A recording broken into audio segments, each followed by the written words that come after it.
তাদের ভবনে গতকালকে কয়েলের আগুন লেগে তারপরে অগ্নিকাণ্ডের সূচনা হয়। এরপরে যা যা হয়েছে আপনারা দেখেছেন। তো এই যে কয়েলের আগুনের সূত্রপাত, তারপরে যে পুরো অফিস ভবনটা ভেঙে গেল, এটা তো সরকারের।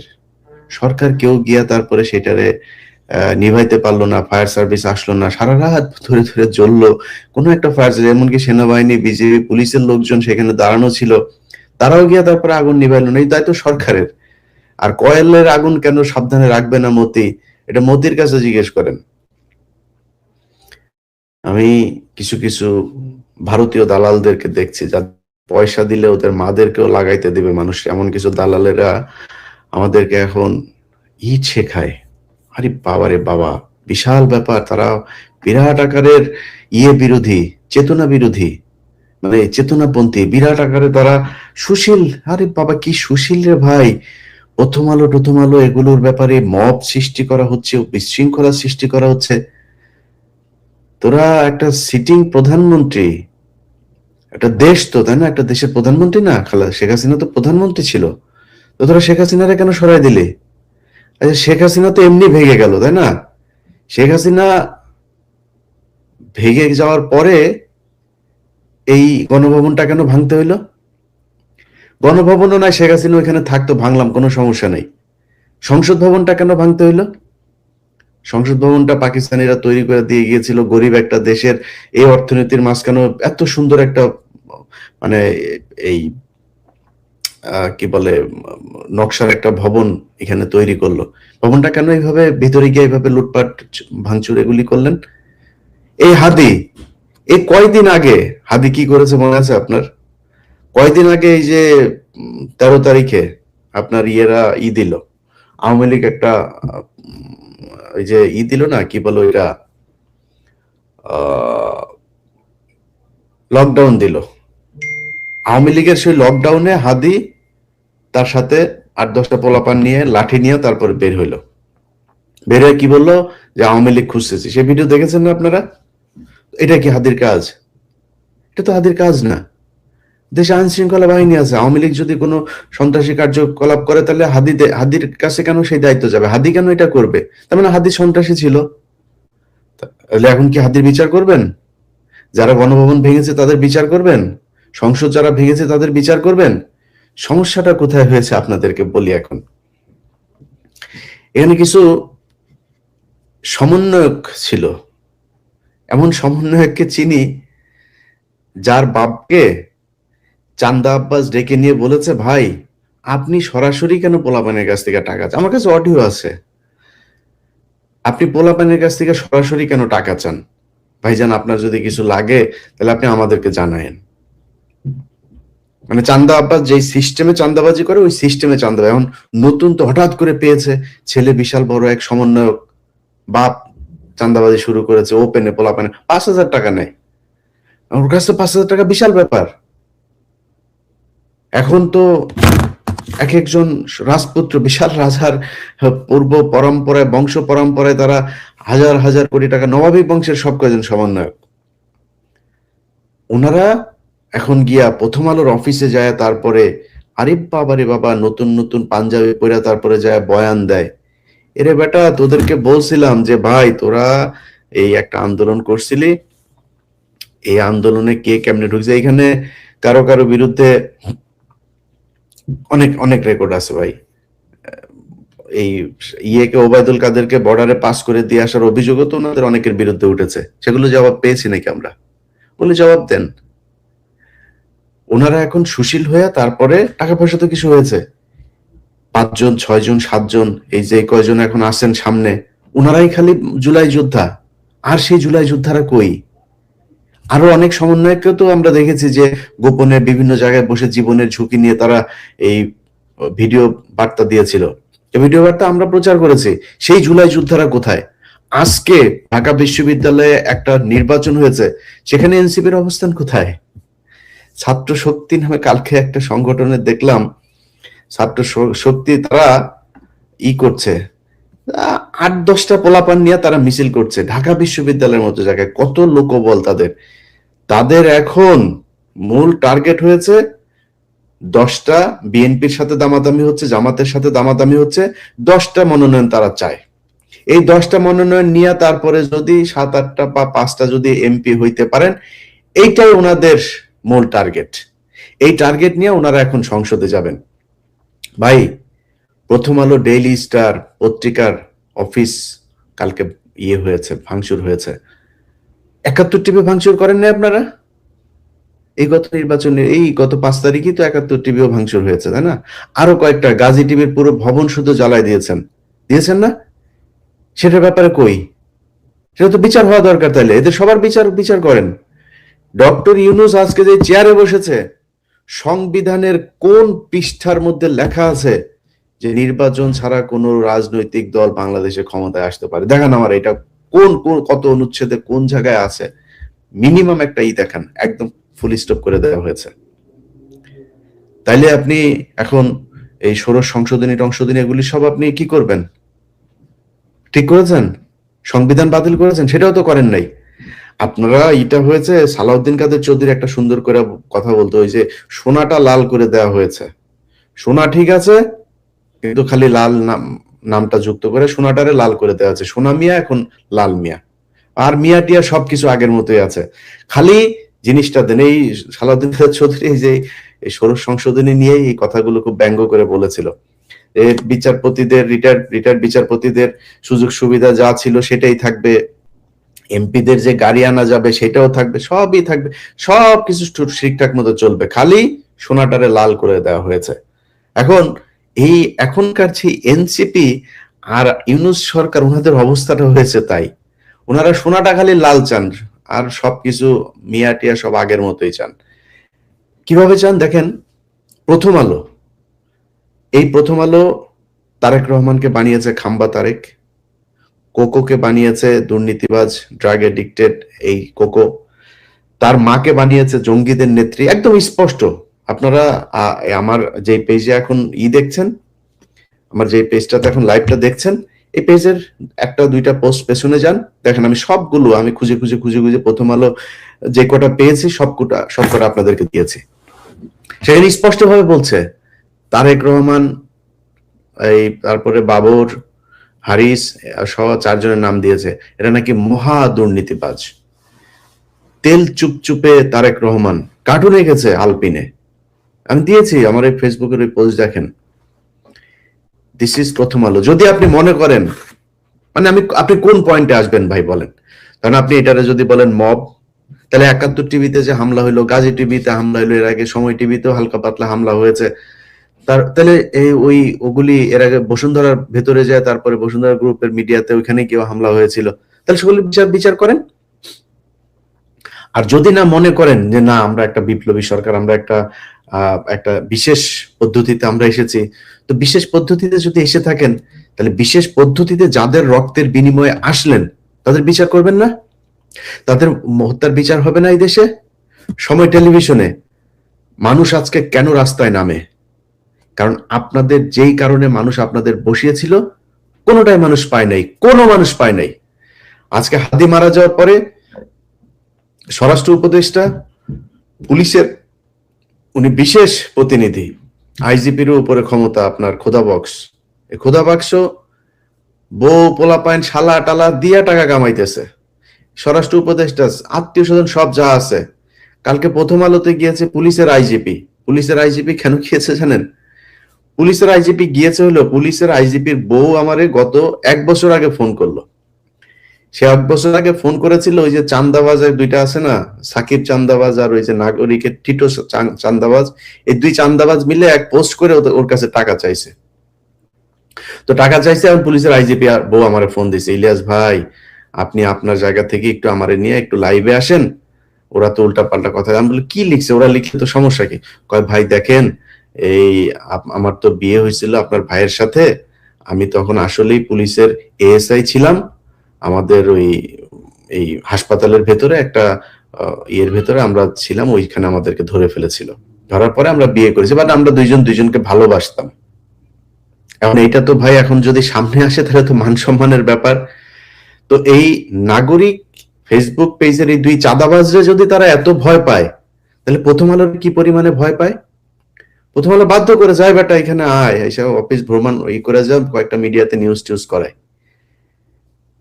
তারা ই করছে এইভাবে, তাদেরকে জিম্মি করে তারপরে নিউজ করাচ্ছে। আপনি এখন যদি বলেন ইউনুসের জিম্মি করতে চান, পারবেন তো? ব্যাপক দুর্নীতি করেছে ইউনুস। ইউনুসের ভাই ভাতিজা, এক অপূর্ব নামে এক ভাতিজা আছে, যত লুটপাট আছে সব করেছে। এই এই যে আসিফ মাহমুদ, এমন কোন লুটপাট আছে যেটা সে করে নাই? এমন মিনিমাম কোন জায়গা আছে যেটা করে নাই? এই যে মাহফুজ আমার কাছ থেকে টাকা চেয়েছে, 1 কোটি টাকা আমার কাছ থেকে চেয়েছে। এই যে বাংলা এডিশন দেখেন না, এই বাংলা এডিশন মাহফুজ দিতে চায় নাই। এটা এই এনসিপি ইউনুসের কোনো নাই, জিম্মি করে নেওয়া হয়েছে। 1 কোটি টাকা চেয়েছে, তার পিয়নরে দিয়ে আমার কাছে, আমার লোকের কাছে টাকা চাইয়েছে।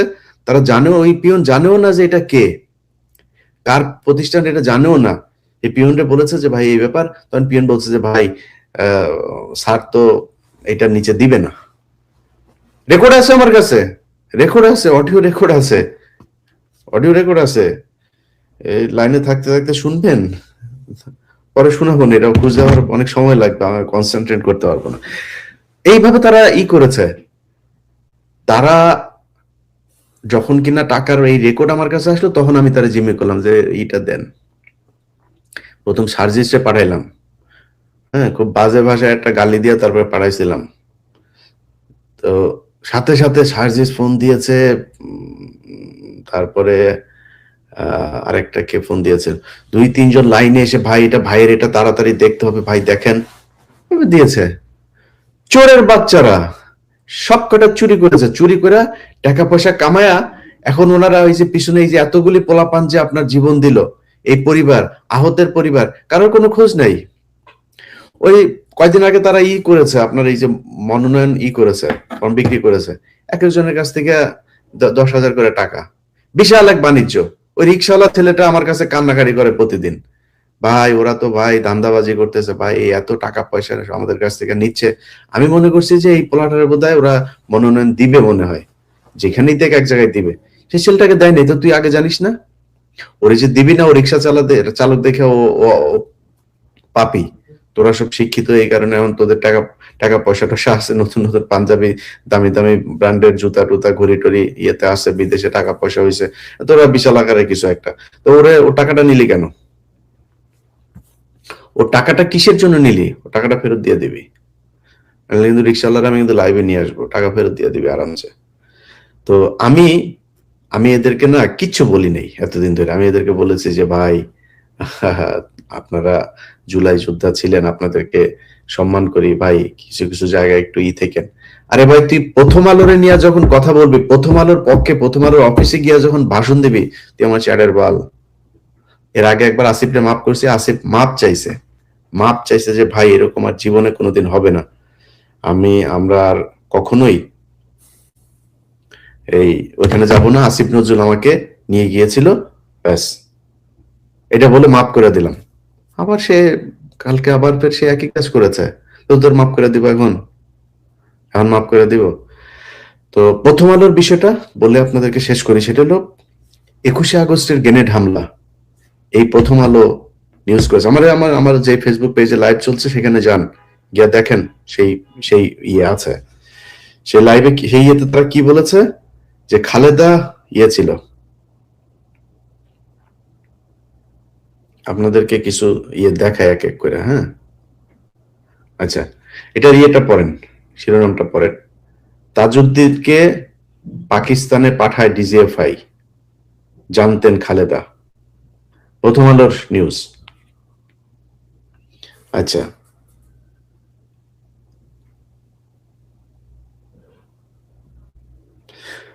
জঙ্গিদের সঙ্গে পিন্টুর একাধিক বৈঠক। প্রথম আলো।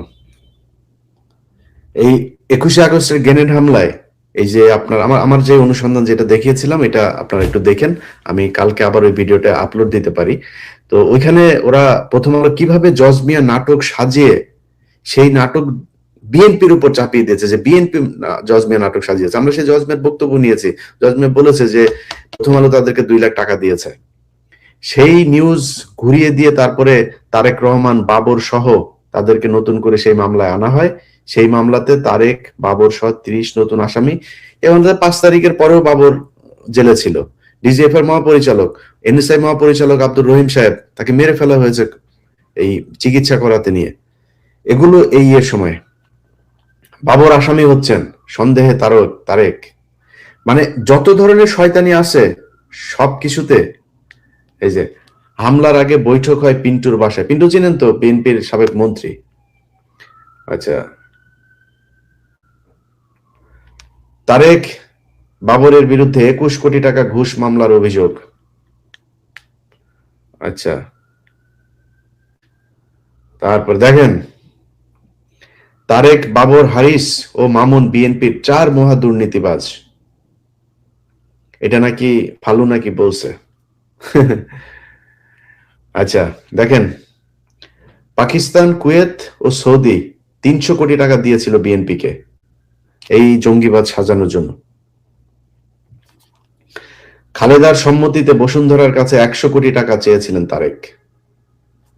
টাকা ফেরত দে, টাকা ফেরত দে। এই যে টাকা আছে, এই পাকিস্তানের কাছ থেকে নিয়েছি জঙ্গিরা, তারপরে ইয়ের কাছ থেকে, বসুন্ধরার কাছে, টাকা ফেরত দে আগে। ধাপ করে যায় প্রথম আলোর অফিসে গিয়া বিবৃতি দিয়া দেন আপনারা, তাইলে সেগুলির হিসাব দেন। একটা পত্রিকার অফিস, এক তো আপনারা আগে ভেঙেছেনই, এখনকার কথা যদি বলি, একটা পত্রিকার অফিস বড় নাকি 500 মানুষের জীবনের দাম বড়? আমার বুঝান, কোনটা বড় আমার বলেন। পত্রিকা অফিসের এই প্রথম আলোতে এই যে মতি, টিপু সুলতান, মহিউদ্দিন, এরকম কয়েকজন আছে, এরা সরাসরি রয়ের সাথে মিলে যাদেরকে গুম করা হইতো তাদের কাছে যাইতো।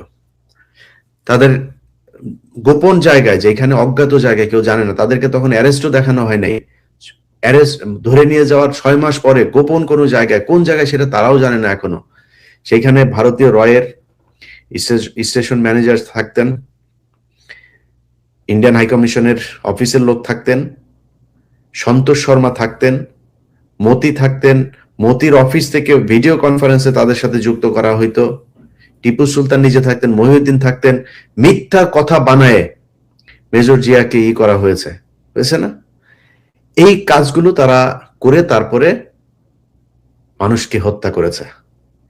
21শে আগস্টের ঘটনার পর কয়জন মানুষকে, এই যে মুফতি হান্নান, একটা নিরীহ নিষ্পাপ একটা মানুষ, ফাঁসি দেওয়া হয়েছিস তোরা এই প্রথম আলোর কারণে। তাদের বিচার হবে না, বিচারের ঊর্ধ্বে তাদের বিচার হইতে দেওয়া যাবে না। যাদেরকে সুন্দর সুন্দর জুতা জামা দিয়া তারপরে নবাবের নাতি টাতি বানানো হয়েছে, তাদের সমস্যা নাই, এই দেশের মানুষের সমস্যা আছে প্রথম আলোতে। আপনাদের কাছে অনুরোধ থাকবে, প্রথম আলোর প্রকাশনা আবার যদি শুরু হয়ও, প্রথম আলো পত্রিকা এই কয়দিনের ভেতরে যে ব্রেকডাউন হবে, এর মধ্যে আপনারা নতুন পত্রিকা নেবেন। আমার দেশ নেন, অনেক পত্রিকা আছে, প্রথম আলো নেবেন না। প্রথম আলো পত্রিকা থেকে বের হয়ে আসবেন।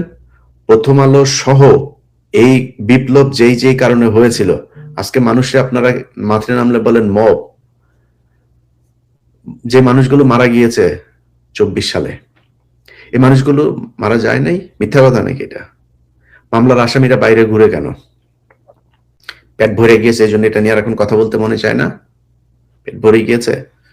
ভাই তোমরা কি, তোমরা যে এনসিপির কয়েকজন যে ফাল পারতেছো, তোমরা কি ভাই এই দেশের কি? তোমরা কি আমার বলো? জুলাইতে তোমরা বিশাল আকারের একটা হাইপ, এই দেশের মানুষ তোমাদেরকে ভালোবাসছে, তোমাদেরকে বিশ্বাস করেছে, তোমাদের সেটায় লাথি দিয়া রাস্তা নামাই দিচ্ছে। এখন ডাক দাও, আমি 5,000 মানুষ দেখতে চাই। ধান্দাবাজি আজকে থেকে শুরু হয়নি, কিচ্ছু বলি নাই। আসিফ ধান্দাবাজি করে, নাহিদ ইয়েতে থাকতে ধান্দাবাজি করেছে, মাহফুজের ভাই এখন প্রায় 3-4 হাজার কোটি টাকার মালিক। আমি মাহফুজে জিজ্ঞেস করছিলাম, আচ্ছা ভাই আপনার ভাই এরকম করে কেন? ভাই আমি বলে দিয়েছি যে আমার ভাইয়ের সাথে যেন আর কেউ যোগাযোগ না করেন। জিজ্ঞেস করেন, ওরা জিজ্ঞেস করেন এই কথা হয়েছে কেন। উনি করেন না, ওনার ভাই করেন, উনি কিছু বুঝেন না। সবকটা দুর্নীতিবাজ, সবকটা দুর্নীতি করে গিয়েছেন। দুর্নীতি করে তারপরে তারা এখন একটা সুশীল হয়ে একটি এমপি হইতে চান। ওটা আমি ওরা জিজ্ঞেস করলাম যে এই যে যেদিন বাংলা এডিশনের উদ্বোধন, সেদিন এই হাসনাত সার্জিস ওদেরকে কিন্তু আমি বিশাল সম্মান দিয়েছি ভাই। ওরা বিএনপির এত বড় বড় নেতারা, আমির খসরু ভাই, তারপরে বড় বড় নেতারা গিয়েছেন। জামাতের প্রায় পুরো টিম, জামাত মানে ওই দিন আমি তো আসলে এখানে থেকে অ্যারেঞ্জমেন্ট করতে পারিনি, জামাতকে একটা অপমান করা হয়েছে সেদিন। আমিও জামাতের এই ভাইটাই সবাই গিয়েছিল, মানে জামাতের খালি আমির, নায়েবে আমির বাদে সবাই গিয়েছিল সেদিন। লোকগুলো ঠিক মতো আমি আপ্যায়নও করতে পারি না এই এদের চোদনে। জুলাই যোদ্ধার বাবা এই সে, এদেরকে দিয়েই আমরা উদ্বোধন করিয়েছি। ওই দিন এই হাসনাত সার্জিস এদেরও আসার কথা ছিল, আসিফ আগের দিনও বলেছে আসবে, মাহফুজ দেখবে, আসে নাই পরে যদিও। যাই হোক, তো তারা আসার কথা বলে পরে আর আসলো না, মারামারি হলো গোপালগঞ্জে। তা আমি প্রোগ্রাম বাদ দিয়ে যখন শুনলাম ওইখানে হামলা হয়েছে, আমি বললাম যে ভাই কি সমস্যা, ওইখানে কি হয়েছে? বললাম তো আপনারা লোকজন নিয়ে যাবেন না, আপনারা ব্যাকআপ নিয়ে যান নাই? লোকজন কোথায়? ভাই লোকজন তো আমরা আনতে পারিনি, আমাদের ফান্ডের সমস্যা। ফান্ড কেন? তার এক সপ্তাহ আগে কথা হয়েছে আমার সাথে, এই আসিফ আর মাহফুজ টাকা কামাবে, সেই টাকা ওরা নাকি নির্বাচন করতে খরচে লাগবে। সার্জিসের মুখের ভাষায় এটা খরচের টাকা, ভাই খরচের টাকাটা দরকার আছে, ওরা দেওয়ার কথা ছিল, 1 টাকাও দেয়নি। এখন আসিফ নাকি বলছে যে আমার টাকা পয়সা শেষ। এই হচ্ছে তারা চাঁদাবাজ ভাই। কোনো সমস্যা ছিল না, চাঁদাবাজ তো দেশে এরপরে যারা ক্ষমতায় আসতেছে তারাও চাঁদাবাজি শুরু করে দিয়েছেন। চাঁদাবাজি তো হচ্ছে, কোনো সমস্যা নেই, কিন্তু এই চাঁদাবাজির মাঝখানে তারা প্রথম আলোর পক্ষে কথা বলবে আর মানে নিব, এইটা অস্তিত্বের লড়াই। এই দেশে এই যে দেশকে জঙ্গি বানানো হয়েছে, এটা এদের কারণে। ভুলে যাও মাদ্রাসার স্টুডেন্টদের কথা, আলেমদের কথা ভুলে যাও। এরা নেমে এসেছিল সেদিন, সবচাইতে বেশি মানুষ এই যাত্রাবাড়িতে মারা গেছে কারা? তারা মাদ্রাসার ছেলে পেলে, লাশের পর লাশ পড়েছিল সেখানে। সেই তাদেরকে ভুলে গেছেন? তাদেরকে জঙ্গি বানায় আবার ফের প্রথম আলোকে দিয়ে আবার জঙ্গি নাটক সাজায় তারপরে করবেন। এটিও, এন্টি টেরোরিজম ইউনিট, যেটা এটিও গতকালকে জেল গেট থেকে একটা ছেলেকে ধরে নিয়ে আসছে, তার জামিন হয়েছে অনেক বছর পরে, কালকে বের হয়েছে, তাকে ধরে নিয়ে আসছে। আমি এই ঝামেলার কারণে আমি এটাতে সময় দিতে পারি নাই। এটিও ভালোই বলি, ওরা ছেড়ে দিয়েন।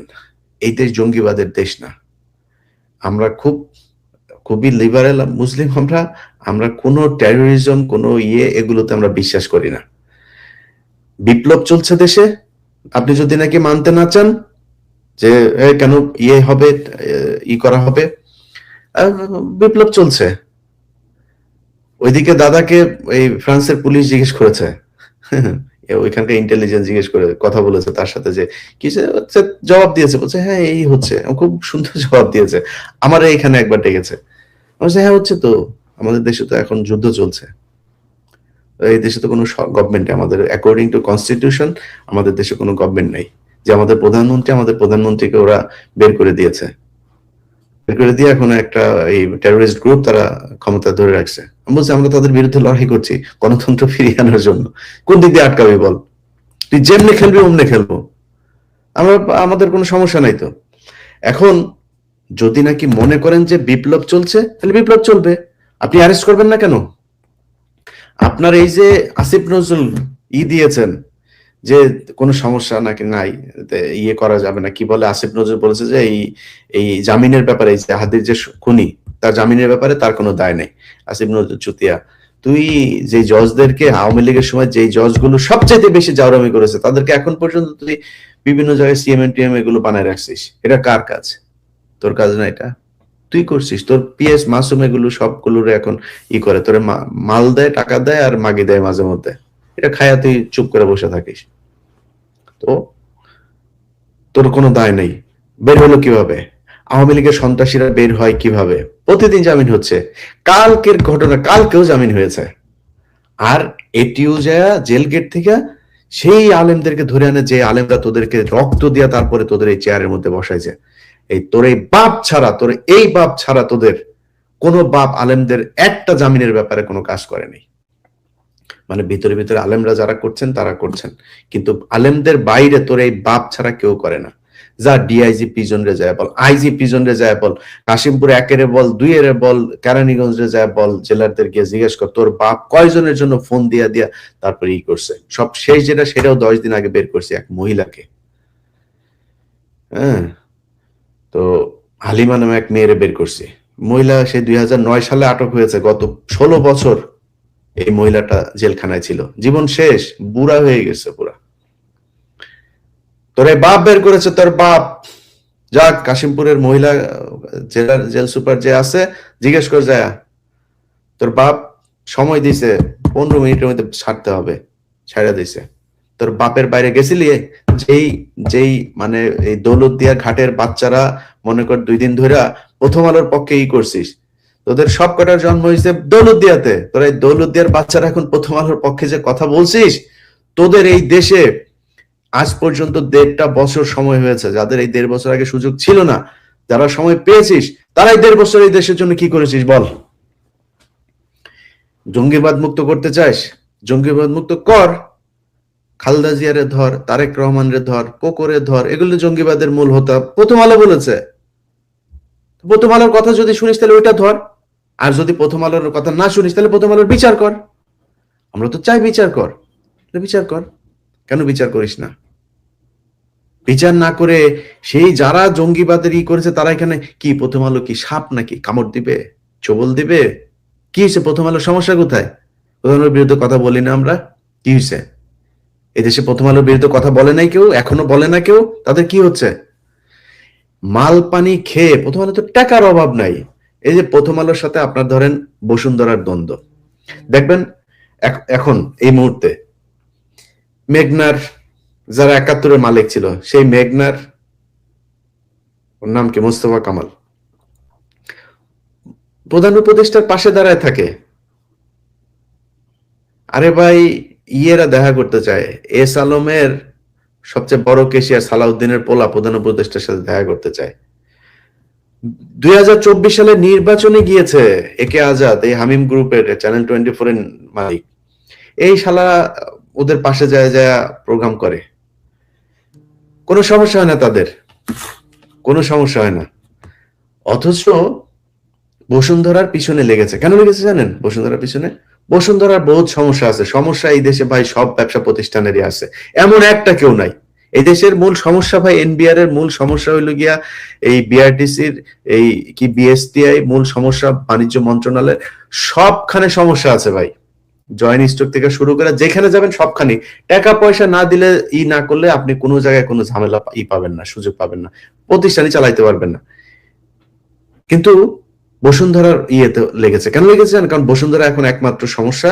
এর কারণ হলো বসুন্ধরা প্রথম আলোকে বিজ্ঞাপন দেয়নি। আমি যারা যারা ই করেছে সেই 3 তারিখ থেকে শুরু করে এই 15 বছর নাই, 54 বছরে যত কেউ, যত প্রতিষ্ঠান, যত প্রতিষ্ঠানের মালিক ইনক্লুডিং বসুন্ধরা, সবার বিচার চাই। কিন্তু প্রথম আলো যেহেতু এই বসুন্ধরা যেহেতু প্রথম আলোকে বিজ্ঞাপন দিবে না, এই জন্য বিচারটা খালি বসুন্ধরার হচ্ছে।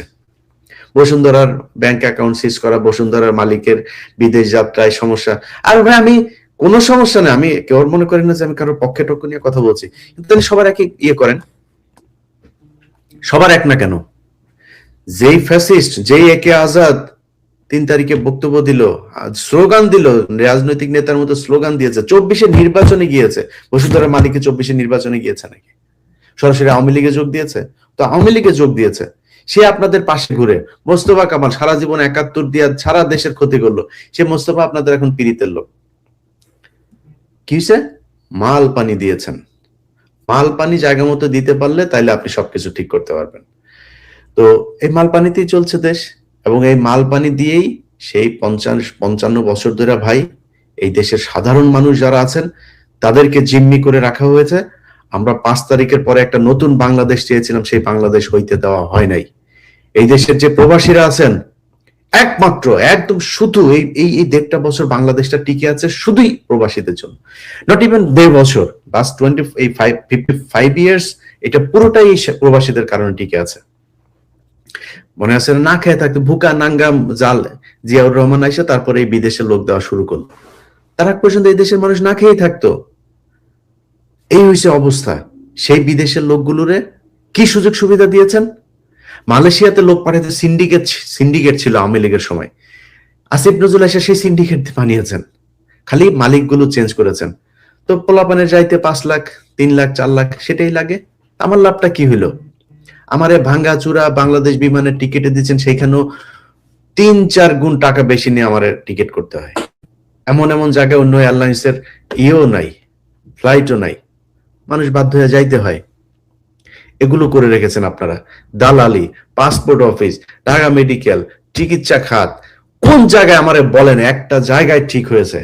কিন্তু বিপ্লবীরা চুপ হয়ে গেলেন, চুচিল হয়ে গেলেন। ওনারা এখন সুন্দরভাবে দেশে এই পরিস্থিতি কোনো কিছু যেন সমস্যা না হয়, চোর বাটপাটদের নিয়ে ওনারা সংসার করবেন, একটু সংসদ সদস্য হবেন, একটা বুলেট প্রুফ গাড়ি টাড়ি নিয়ে তারপরে ওনারা ঘুরতে টুরতে চান। এটাই ওনাদের মূল টার্গেট। তো এই টার্গেট নিয়ে যদি নাকি আপনারা তাদের পেছনে থাকবেন, আর যদি না থাকেন তাহলে আগামীকালকে হাদির লাশ দাফনের আগে এই 5 তারিখের মানুষের যে রক্ত দিয়েছিল, সেই রক্ত যেই কারণে দিয়েছিল সেগুলো পূরণ করতে হবে। 1 নাম্বার হচ্ছে হাদির লাশ শাহবাগ চত্বরের আশপাশেই, সেটা হোক জাদুঘরের সামনে, কবি নজরুল ইসলামের কবরের সামনে, অথবা সোহরাওয়ার্দী উদ্যান, এক জায়গায় দাফন হইতে হবে। এই শাহবাগ চত্বরের নাম এখন থেকে হবে হাদি চত্বর। বঙ্গবন্ধু এভিনিউ নাম যেটা আছে ওইটারে বঙ্গবন্ধু এভিনিউ করবেন। এই যে পাশে Bangabandhu medical college, Sheikh Mujib medical college বিশ্ববিদ্যালয়, এটার নাম হাদি মেডিকেল কলেজ করতে হবে, মেডিকেল বিশ্ববিদ্যালয় করতে হবে। এইভাবে যা যা আছে সব কালকের মধ্যে শেষ করতে হবে।